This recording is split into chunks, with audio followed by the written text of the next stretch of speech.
Siksik sa aktibidad ang naging linggo ni Pangulong Ferdinand R. Marcos Jr. Isa na po rito ang pangunguna niya sa ika-128 taong anibersaryo ng Philippine Navy. Ang buong linggo ng Pangulo atin pong balikan sa ulat ni Kenneth Pasyente.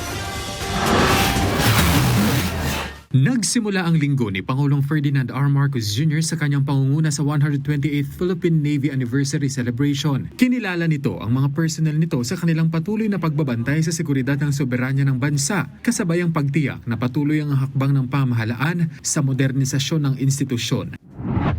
Nanguna rin siya sa situation briefing kaugnay ng epekto ng magnitude 7.8 na lindol sa Mindanao at iniatas ang agarang aksyon ng mga kinaukulang ahensya.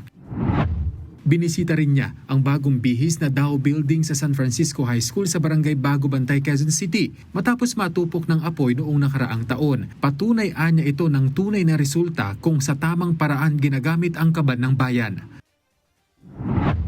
Personal ding nagtungo ang Pangulo sa General Santos City na matinding naapektuhan ng lindol. Mahigit 4,000 benepisyaryo ang tumanggap ng 5,000 pisong cash assistance sa pangunguna ng DSWD SOC Sergeant. Dagdag pa ang family food packs, hygiene kits at family kits.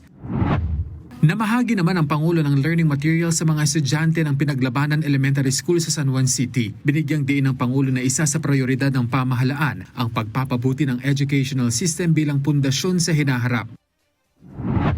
Pinangunahan din ng Pangulo at First Lady Luis Araneta Marcos ang pagtanggap at pagbabasbas sa Pilgrim Image of Our Lady of Guadalupe bilang tanda ng opisyal na pagsisimula ng Philippine Pilgrimage 2026. Nitong Biyernes, nanguna ang Pangulo at First Family sa pagdiriwang ng ika-128 taong anibersaryo ng kalayaan ng Pilipinas. Dito hinimok ng Pangulo ang mga Pilipino na patuloy na mahalin ang bansa sa harap ng mga hamon kasabay ang paghikayat na laging piliin ang ikabubuti ng bayan laban sa interes ng iilan. Sinaksihan din ng Pangulo ang Parada ng Kalayaan 2026 kung saan tampok ang makukulay na float at makabayang pagtatanghal mula sa iba't ibang lugar sa bansa.